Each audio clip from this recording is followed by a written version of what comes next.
This would break the NFL. Darren Mougey has a chance to make his first statement as the New York Jets general manager, as Myles Garrett has requested a trade off of the Cleveland Browns, and the New York Jets could add him to a pass rush that features Will McDonald and Jermaine Johnson, given we could see potentially one of them get involved in the trade if the Jets decide to make this trade, something that would absolutely turn the New York Jets' fortunes around, and we're going to break all this down. What's up, guys? Welcome back to Jets Digest. It's Chris and Matt here. And guys, if you enjoyed the channel and the content, make sure to subscribe. If you're part of that 80% that is not subscribed yet and you want daily New York Jets news, rumor reports, updates on injuries, updates on trades, mock drafts, bunch of draft stuff coming up, bunch of free agency stuff coming up, you don't want to miss it. But let's jump into this video. As many people know by now, All-Pro edge rusher Myles Garrett, after 8 seasons in Cleveland, has requested a trade off of the Browns in a shocking move that no one really saw coming like this, though it shouldn't be that surprising.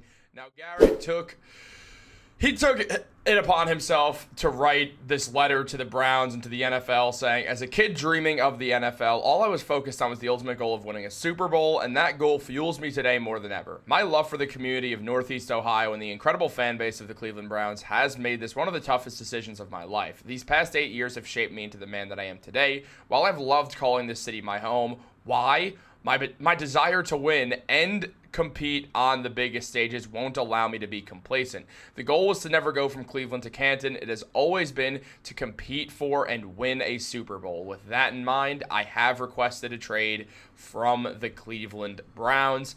Obviously, again, it's not the most shocking trade of all time, trade request of all time with where Myles Garrett is at in his career. The man's one of the best defenders the NFL has seen it for generations. He's a defensive player of the year, one of the best pass rushers. Absolute success of a first overall pick, despite the fact that Patrick Mahomes was in the draft, given, in his own way. It's obviously not the correct pick because there was Patrick Mahomes. But Myles Garrett was always projected to be that number 1 overall pick along with Mitch Trubisky. And, well, the Browns, they picked Garrett, and he was an excellent player for them. Unfortunately, they traded for everyone's least favorite creep, Deshaun Watson, and that obviously was a massive error on their part, which essentially sunk a Cleveland Browns team that was very quickly going from up and coming to, wow, they're contending, to, wait, this is a disaster, and Deshaun Watson now is out with an Achilles injury. Also was going to be out anyway with being bad at football. So all of this kind of led to Myles Garrett making what I think is the right decision and requesting a trade off the Browns. And I really do believe that Darren Mougey and the New York Jets should at least explore this, Matt. Explore the market. They absolutely do need to explore the market, Chris. And I thought that point you made in the intro video was so smart, where you said Jermaine Johnson or Will McDonald would be involved in the Myles Garrett trade, because Myles Garrett is going to cost in the neighborhood of 2 first-round picks, but they could satisfy that requirement for one of those 2 first-round picks. It would be Will McDonald, not Jermaine Johnson, because he's younger, his contract has more years on it, and the Cleveland Browns would be going into a rebuild, which is why they are going to get rid of Myles Garrett, because he doesn't want to rebuild again. He's been stuck on the Cleveland Browns, who've done pretty much nothing but lose since he's been there. The first year he was drafted there, they lost every single game that season. He is sick of losing, and as you look right here, we see potentially what the Athletics' Diana Rossini thinks Myles Garrett would go for in a trade: a first and a second. I think that's a little bit late.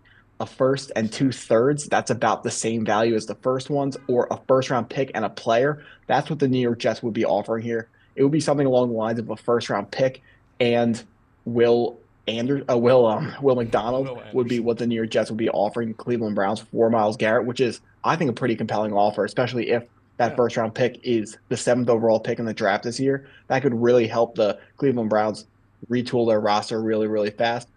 I don't know, Chris, is the 7th pick in the draft and Will McDonald, is that too much to give up for Myles Garrett? No. It's Myles Garrett. It's a different kind of greatness when you look at Garrett, a guy who spent so much time giving the Browns everything he had. And you look at a guy like that, it's not that he's not a winner. You could tell the man is a winner. He just was loyal to a fault, to where he spent 8 years of his career with a team that for a moment, he was right to want to be on because, again, they were good. They were up and coming. They had a bunch of talented players on that roster, and essentially just trading for the Deshaun Watson move ruined the Cleveland Browns entirely. And Garrett tried to stick it out, but at this point, he's right to request a trade. He is, without a shadow of a doubt, the most valuable guy on the trade market as of right now. There's nothing that even compares. So I think when you add all that together, a first and Will McDonald is not too much. I think it's an interesting trade for the Browns. I mean, Will McDonald just had a breakout season with the New York Jets, looked very good after a pretty unconvincing rookie year that had a lot of Jets fans wondering if Joe Douglas made the rare miss in the first round. However, that sort of changed this season as we saw Will McDonald start racking up sacks. The man looked very, very good, even as the focal point of the New York Jets pass rush. When teams were game planning against Will McDonald, he still showed a lot of promise and showed why he very well likely will turn into one of the best pass rushers in football at some point throughout his career.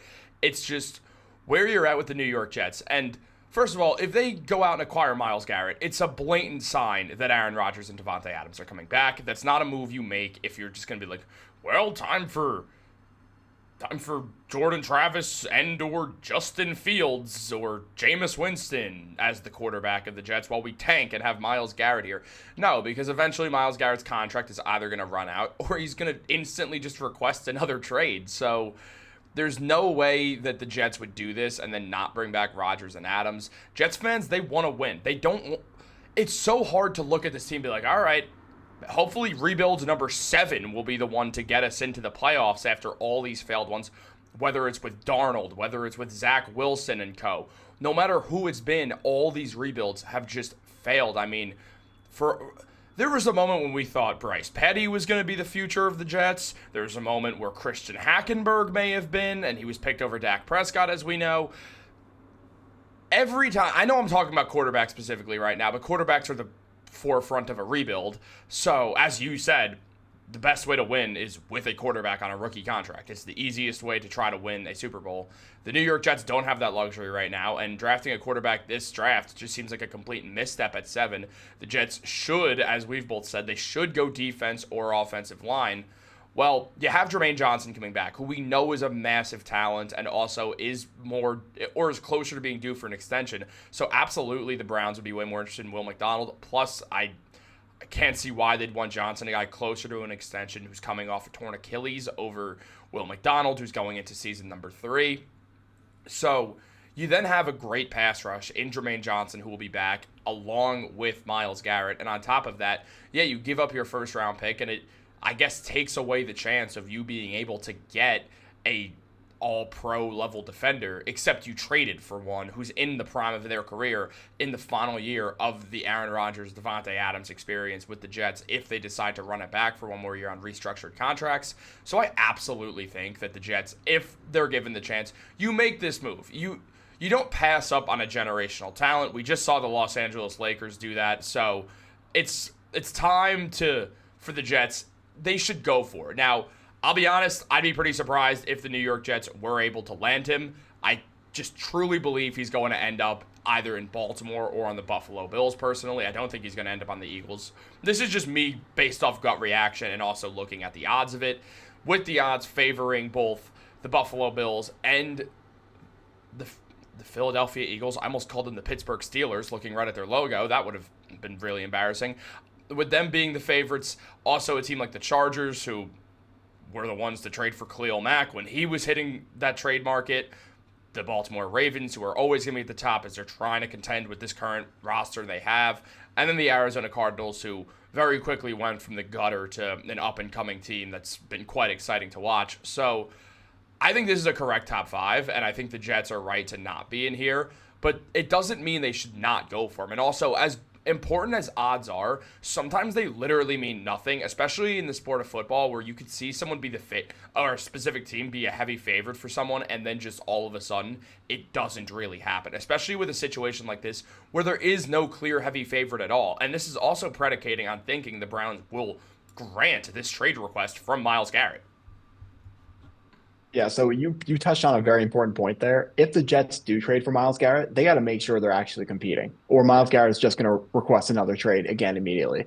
So he has been a superstar level talent for too long and seen not enough success. I understand some people might see this move as selfish, but at this point, I think he's earned this. I think he's Yeah. earned the right to go out, demand a trade, go for a real team. The problem I have with these odds is the Cleveland Browns would be more likely to trade Myles Garrett to the NFC because they don't want to Yeah. face him again. They don't want to see him in the AFC, potentially in the playoffs, or then definitely, of course, not in their division, but Yeah, I guess also that'd in be the for the NFC. Ravens. No. In the NFC, more teams think that they're competing because they don't have to go through the Kansas City Chiefs. Hmm. And frankly, the teams are just worse in the NFC. So that's why more teams think they're competing. So Myles Garrett will feel better on a lot more NFC teams. So that's what I think with these odds. 3 of the 5 AFC teams. I think the Chargers are highly likely. The Bills, we know they have that Albatross Von Miller contract. I'm not sure what the actual numbers, like how easy that or difficult that is to get out of, but they're gonna have to work on getting out of that because that was horrible. I remember we laughed at them when they signed that. Yeah. So Sell. yeah, they got Khalil Mack. They can cut Joey Bosa this year. The Chargers, the Baltimore Ravens, of course, always looking to improve their team. The question is, The does division. Myles Garrett put any of these teams over the Kansas City Chiefs? Probably not, but it's worth a shot. It's Myles Garrett, the Yeah. reigning defending defensive player of the year. You got to go get him. As we said right before this video, the reigning, defending, often defeated Myles Garrett. And it's not Garrett's fault. He's been great. I think you're absolutely right. The Ravens instantly do become a little bit interesting because the divisional thing, now that you say that. So they probably have to overpay. Oh So the my goodness! Browns. I completely forgot about that. No, no, Yeah, no, so no. did The I. Ravens are completely out. The Ravens are Yeah. completely out. Nope, nope. No, He's not going in division. Yeah, I yeah. completely I forgot hang about up. that as They well. they tell me 3 first round picks. I hang up the phone. Say goodbye. Go find your own superstar. Yeah, that's fair. Because Especially I just would pay to not have to face him 2 times a year. yeah. Oh, absolutely. That Especially is just an ridiculous. angry Myles Garrett who just wants to. This is from the 33rd team. These odds came. Oh, from Yes, Bovada, dude. This that's there's from both. Bovada. We got to figure out how to get on this. We got to move out of New York to bet on their odds because their odds suck. Like these guys are terrible at their jobs. We got to just post up at a casino in Jersey and just wait for Bovada odds to come out. Like, this is crazy. Like this is crazy. Plus No, 800 to stay in the division. Are yeah, we serious? yeah. That's truly an atrocious. That's just insane. The more I think about it, so yeah, it won't be the Ravens at all. So I could see it being the Bills, but again, you're absolutely right. The Chargers make sense as an NFC team. There's a bunch of different NFC teams that. The Chargers are the number one AFC team. That makes sense. They're like the one Yeah, and only AFC yeah, team that makes sense to me. yeah. Like I definitely just called them an NFC team, just getting the Yeah, no, it's divisions all and the good. I mean, I conferences mixed like up. the Packers. I like the Packers and I like the Bears. Those are the other teams I think are most likely. Honestly, the Bears make a just an incredible amount of sense. High up Oh, pick, also the Washington Commanders. the Commanders as well. Just any team that is up and coming. Literally any team in the NFC that's up and coming and Well, has also the promise Bears and the or is contending. Commanders, like you said, the Bears and Commanders don't. They have a rookie quarterback on a rookie quarterback contract, or they're not rookies anymore. They got young quarterbacks Yeah. on rookie quarterback contracts. They're a lot cheaper. They can afford to pay Myles Garrett. Yeah, I mean, I think that yeah, the Commanders would actually make just an incredible, already like a very promising defense. You throw a veteran like Myles Garrett on there. He's not just a veteran; he's one of the best players in the NFL. It He is the veteran. yeah, he's the veteran. I mean, how, how Dude, the many Commanders people? have to be. Are the Commanders the favorites to come out of the NFC next year if they trade for Myles Garrett? They're top two, at least. Dude, imagine. So let's say they trade like a second this year, a second next year, and a first next year, and then like a player or two, and then this year they draft like Emeka Buka, they draft a wide receiver in the first round, and get Hmm. Myles Garrett as well. Dude, that team's nasty. Yeah, it's hard to not pin them as a team that's better than the Eagles after that. Especially like the Eagles are far from unbeatable. They're not over the hill at all, obviously, making the Super Bowl 2 out of the last 3 seasons, but like you know what I mean. Like it's just the Commanders are only going to get better as time goes on. Here's a quick question for you: how many people on the defensive side? So how many defenders are better than Myles Garrett in the NFL? Objectively, zero. Yeah, like that's the point. Subjectively, like he's in a tier. I think the tier is him, Crosby, and TJ Watt. Yeah, absolutely. And no, Myles Garrett. absolutely incredible talent. The New York Jets should go for him. It's a good win now move if you do want to keep the Rodgers and Adams thing going, which I think there's really no reason not to for one more season. Obviously, if it doesn't work then, one, Rodgers is going to retire anyway, but two, that's when you call it. Give Rodgers a second year where he's not coming off a torn Achilles. Give him a full season and full off season with Davante Adams and with real coaching that would actually be good for this team instead of everybody's best friends saying that Hassan Reddick's a great guy. Give him a full offseason of Garrett Wilson. Give him a full offseason of Garrett Wilson as well, where Rodgers isn't hanging out at some pyramids or whatever the hell he was doing in Egypt. I frankly don't know. But absolutely, the Jets should go for him. The more you say it, the more I think he's going to end up on the Commanders, and it would be kind of fun to see now. But yeah, guys, let us know what you think. Should the Jets go for Myles Garrett and keep Aaron Rodgers and Davante Adams around to try to make this thing work for one more year, or should they just pass on this and dive into the rebuild? Let us know down below. Like this video, subscribe, turn on post notifications. Have a great day, and go Jets.